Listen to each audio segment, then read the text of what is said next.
Hi, I'm Brian Kershaw, Product Specialist in Filtration and Aftermarket with AMSOIL. And I'm here today to discuss the Ea15K88 Oil Filter for the Ford 6.0 and 6.4 liter diesels. The Ea15K88 is a unique filter due mainly because of the added components that are needed. Mainly the plastic clip that must be used in order for the filter to work properly, as well as the filter cap O-ring.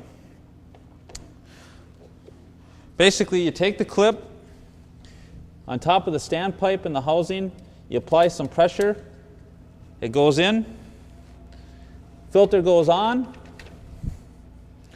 put the O-ring on the cap, securely locating it in its proper location, and tighten it down.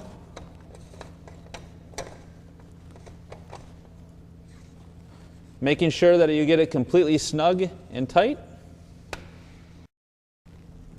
It's just that easy.